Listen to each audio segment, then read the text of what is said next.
Welcome to the topic master. तो कैसे हैं आप सब। देखिए आज का जो हमारा टॉपिक है ना बहुत ज्यादा इंटरेस्टिंग है, बहुत ही अच्छी तरीके से मैं इसको क्लियर करने वाला हूं आपको। 80% बच्चे इसको केवल पढ़ के जाते हैं, समझते नहीं है। यहां पर समझने वाली चीजें बहुत हैं क्योंकि कॉन्सेप्चुअल टॉपिक है। ठीक है, बहुत ही बेहतरीन तरीके से मैं इस टॉपिक को आज आपको क्लियर करने वाला हूं, बहुत ही अच्छी तरीके से समझाऊंगा। तो चलिए स्टार्ट करते हैं आज के इस लेक्चर को और देखते हैं क्या साइटोप्लाज्मिक इनहेरिटेंस क्या पढ़ने वाले हैं। आज हम साइटोप्लाज्मिक इनहेरिटेंस के बारे में पढ़ने वाले हैं। तो सबसे पहले हम ये देखेंगे कि इसके साइंटिस्ट कौन थे, किसने इसको सर्वप्रथम खोजा था। तो देखिए इसको खोजा किसने था, कोरेंस नामक साइंटिस्ट थे जिन्होंने सर्वप्रथम साइटोप्लाज्मिक इनहेरिटेंस के बारे में बताया। अब हम ये बात करेंगे कि साइटोप्लाज्मिक इनहेरिटेंस होता क्या है। ठीक है, तो देखिए एक सेल की बात करते हैं। पहले एक सेल है, आपको पता होगा जो सेंटर में है ये क्या है, ये न्यूक्लियस है, आपको पता ही है। ठीक है, अभी न्यूक्लियस हो गया तो आपको पता है जो न्यूक्लियस होता है उसी के अंदर तो जेनेटिक मटेरियल पाया जाता है। मतलब डीएनए कहां पर पाया जाता है, न्यूक्लियस के अंदर पाया जाता है। ठीक है, ये डीएनए हो गया।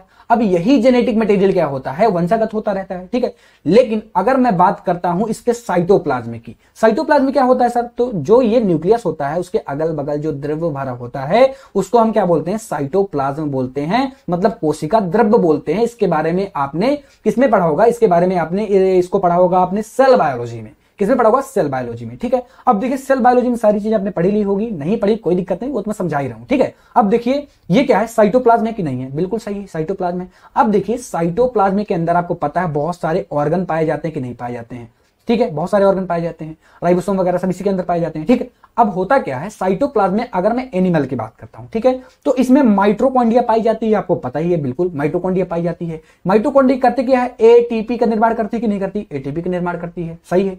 अब देखिए जो माइटोकॉन्ड्रिया होती है ना, इसके अंदर भी जेनेटिक मटेरियल बच्चा पाया जाता है, इसके अंदर भी जेनेटिक मटेरियल रहता है जो कि सर्कुलर फॉर्म में रहता है, मतलब डीएनए इसके अंदर भी पाया जाता है। और अगर डीएनए इसके अंदर भी पाया जाता है मतलब ये भी वंशागत होगा।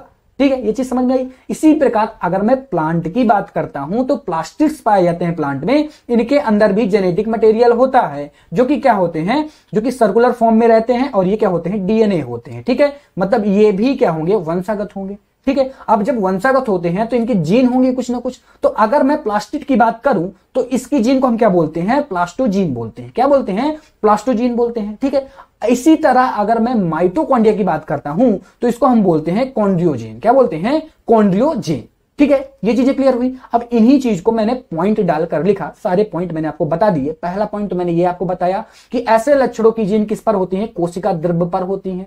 ठीक है, और जो केंद्रक की अगर मैं बात करता हूं, अगर मैं न्यूक्लियस की बात करता हूं ना, तो उसकी जीन को क्या बोलते हैं, कैरियोजीन बोलते हैं। क्या बोलते हैं, कैरियोजीन बोलते हैं। तीनों पॉइंट आपको एज इट क्लियर होंगे। अब जो मैं पॉइंट बताने जा रहा हूं, चौथा नंबर पॉइंट बता रहा हूं, फोर्थ नंबर, वो सबसे ज्यादा इंपॉर्टेंट है। जर्नली इसको लोग पढ़ के जाते हैं, बच्चे पढ़ के जाते हैं, इसके कॉन्सेप्ट को नहीं समझते हैं। इस वीडियो में हमें इसी कॉन्सेप्ट को समझना है क्योंकि पूरा जो कॉन्सेप्ट है वो इसी लाइनों पर है। इसी चीज को हम अच्छी तरीके से एक्सप्लेन करेंगे एग्जाम्पल के थ्रू, डायग्राम के थ्रू, ताकि आपको अच्छी तरीके से समझ में आए।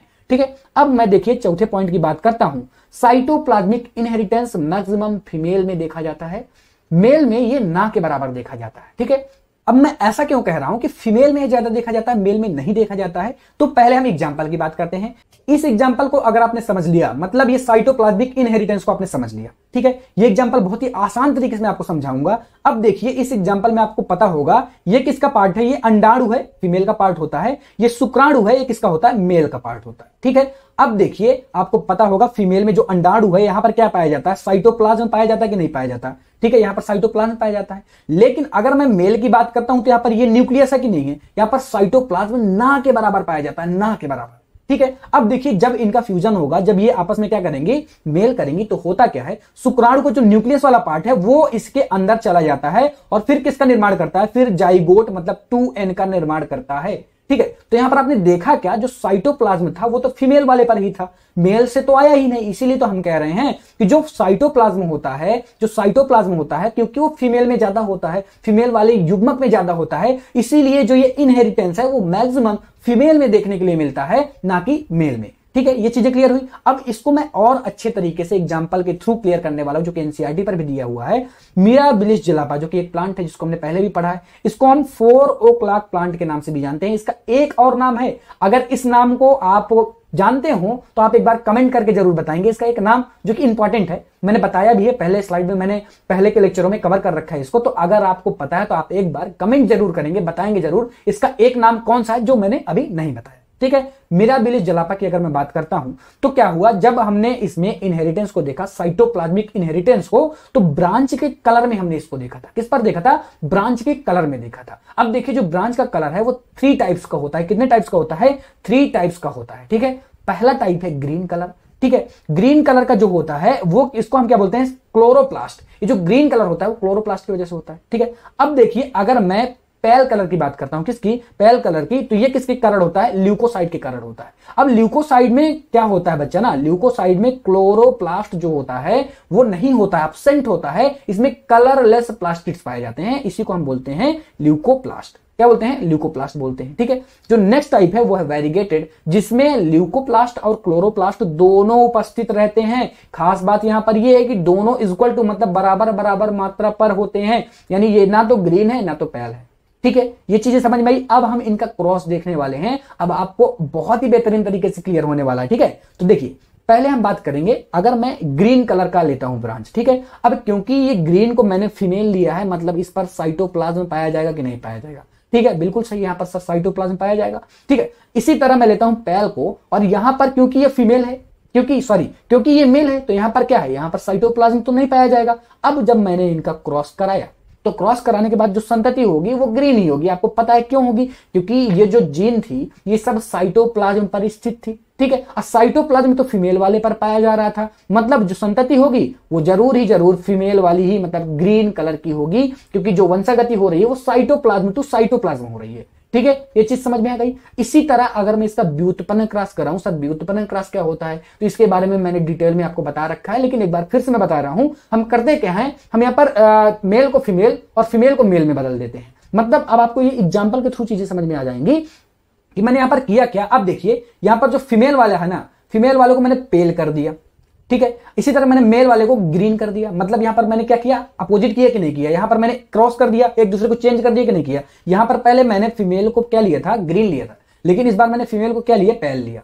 ठीक है, ये चीज समझ में आई। अब देखिए यहां पर जब मैंने इनका क्रॉस कराया, क्योंकि आपको पता है कि फीमेल वाले पर साइटोप्लाज्मिक वंशागति हो रही है, मतलब जो साइटोप्लाज्म है वो फीमेल वाले पर पाया जा रहा है, मतलब जो संतति होगी वो पेल ही होगी। ठीक है, ये चीज समझ में आ गई। क्यों? क्योंकि यहां पर साइटोप्लाज्मिक इनहेरिटेंस हो रहा है। बार बार मैं कह रहा हूं, मेल वाले पर तो साइटोप्लाज्म पाया ही नहीं जा रहा है।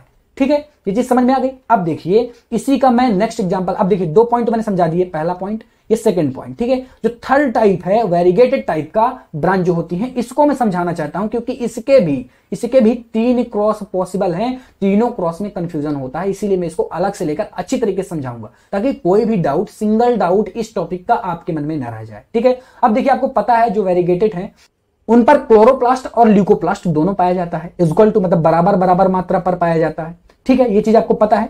अगर मैं ग्रीन कलर का ब्रांच लेता हूं और फिर इसका मैं क्रॉस कराता हूं, तो क्रॉस के दौरान अगर ऐसा होता है कि जो क्लोरोप्लास्ट है वो ज्यादा हो जाए ल्यूकोप्लास्ट की जगह। ठीक है, अब ल्यूकोप्लास्ट यहां पर क्या हुआ? कम हो गया, क्लोरोप्लास्ट गलती से ज्यादा आ गया। तो अगर क्लोरोप्लास्ट गलती से भी ज्यादा आएगा, तो आपको पता है क्लोरोप्लास्ट किसके लिए है? ग्रीन कलर के लिए है। तो यहां पर जो ब्रांचेज होंगी वो ग्रीन कलर की होंगी। ठीक है, ये चीज समझ में आई। अगर इसी क्रॉस को मैं कराता हूं, लेकिन इस बार क्या हुआ? इस बार ल्यूकोप्लास्ट ज्यादा हो गए गलती से। तो अगर ल्यूकोप्लास्ट ज्यादा हो गए, तो आपको पता है ल्यूकोप्लास्ट पेल के लिए होती हैं, मतलब जो संतति आने वाली है वो पेल आने वाली है।